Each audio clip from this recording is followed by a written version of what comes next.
We are back on Front Row with a brand new episode where we're in conversation with Dammika Ganegama, who is the Managing Director of Mitra Innovation. Welcome to the show, Thank Dammika. you for inviting me over. We want to talk a bit about the startups and SMEs ecosystem in Sri Lanka, whether the ecosystem is right, what needs to be done, and maybe talk a bit about Mitra Innovation in terms of some of the products it has accessed overseas, some of the markets it's maybe broken into, and some of the learnings I think our viewers can take in terms of growing their businesses and the opportunities actually out there. So Dammika, first off, we're seeing, especially within the digital economy sphere, a lot of startups and SMEs feeding off of this of this wave through their services, products. How do you think some of these services and products, while targeting a more local audience of about 20 million, how do you think they can be more globally competitive? Sure.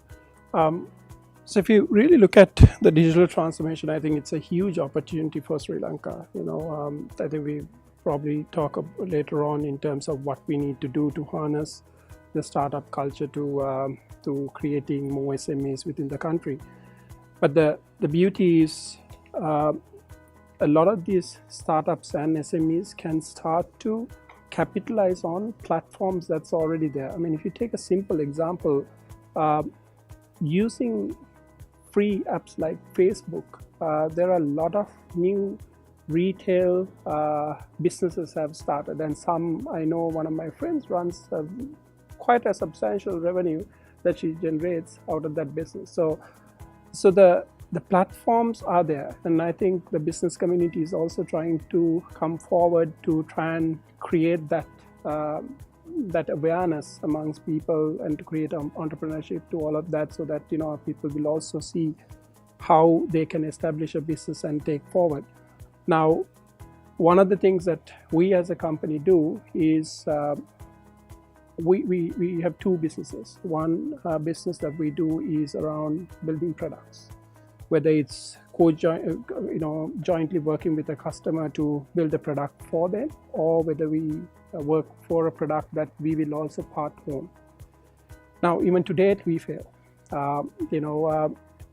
because sometimes you might do things which may not necessarily be conducive to give the results that you want.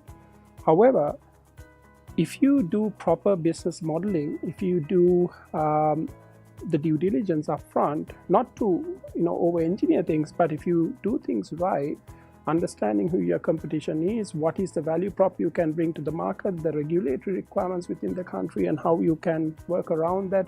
How do you keep your operating overhead low as you can, because you don't want to start a business with too much of overheads in you. So looking at the best technologies, especially looking at that market gap. So we need to serve a market gap. If you're already going into a crowded place when there's already business, then you're competing with the big boys already that's out there, or even someone that's out there. So breaking into markets become difficult. So when you do this business modeling, you can make your assumptions, you can pilot it, test it amongst people, and then use Sri Lanka as a pilot ground, given to the question that you said, if 20 million population is not big enough, but you can make it like a great pilot ground, and then you can take the idea from there, the platform from there, into some of the regional countries. And if looking back at the ecosystem for the startups and SMEs and companies that are in the digital economy space, do you think we have the right ecosystems to facilitate the kind of projection you're saying from a local to a global market? What is the way forward in terms of maybe the policy space, maybe what the private sector needs to get more involved with? Sure. I would, if I'm to think, we probably need to look at three areas. One is looking at accessibility and also building human capital. Second, it's looking at probably the financing side of it. Third, it's around the national strategy or the business strategies that's out there that can enable and fast track to start businesses and run effectively. So if you look at the accessibility, it's not about having the infrastructure like the telecommunication, the internet, but it's also about creating the facilities. Because a lot of these startups will not have funds. They will be bootstrapping in many cases. How can you create something where people have an environment where they can go start up to do the pilot and get the product up to a certain point so that they can start paying off? I mean, then comes to the second point of the financing. Today, if you really look at it, I think if you just go to a bank, you're talking about paying 15-16% of that is also if you're given the loan, because you need to pledge collateral to get a loan. If you don't have it, then you can't get financing.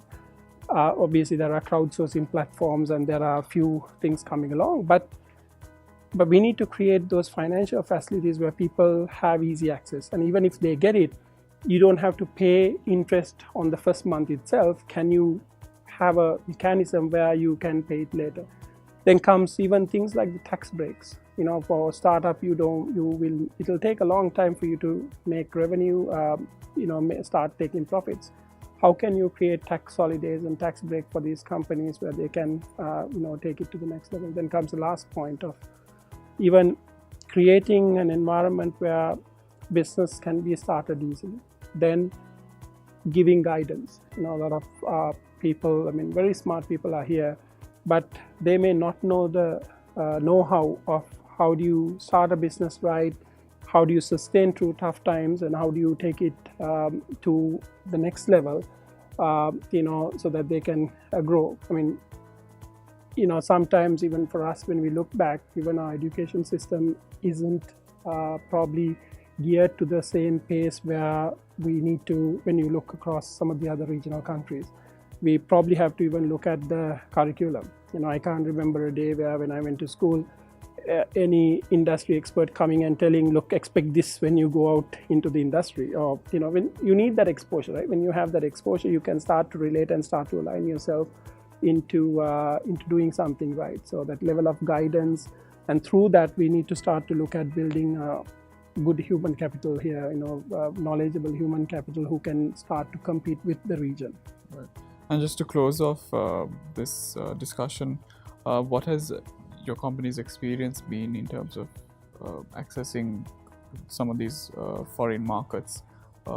Any learnings that maybe some of our viewers will be quite interested to hear? Yeah, number one, when you go into a region, it's very important for you to understand some of the regional, local nuances. Sometimes if you go to a place like Singapore or to the Asian region, the way in which you need to enter into the market is different when you go to Australia, when you go to Europe. So having that knowledge is very important.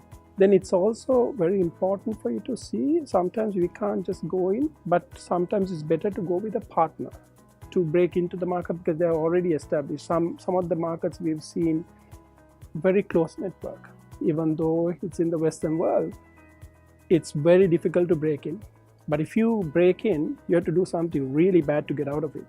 But breaking in is difficult. So sometimes a partner might open the avenues for you. Doing, again, like I said, not to overanalyze and research, but it's very important to look at how do you do your branding strategy, how do you operationalize your business. Then once it's there, how do you, do constant evolving your product constantly to really leapfrog your competition, knowing who the competition is, knowing how you can, start to take their market share away. That's very important. I think what I felt is even, interacting with some of the entrepreneurs, sometimes they're very, we think what works here, it'll work there, but then they'll go and try to do it, and then they end up spending a lot of time and waste a lot of time, and they won't take the headway that they want. Thank you so much, Dammika, for joining on Front Row, and I think we've got a lot of insights both in terms of the startup and SME ecosystem, some of his anecdotes in terms of what Mitra Innovation has been doing in terms of the global market outreach that they've had, and how our ecosystem needs to change to maybe facilitate from going from local to global.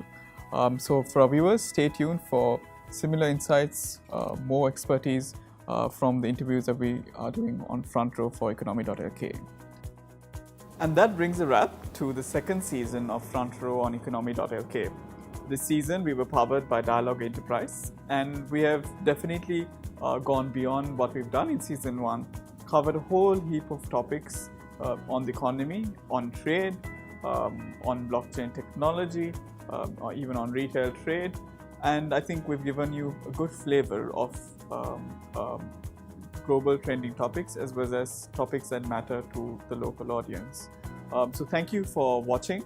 Thank you for liking, commenting on our videos, and stay tuned for future series like this where we get up and close and personal with experts, personalities who will definitely add more value to your learning and thought process.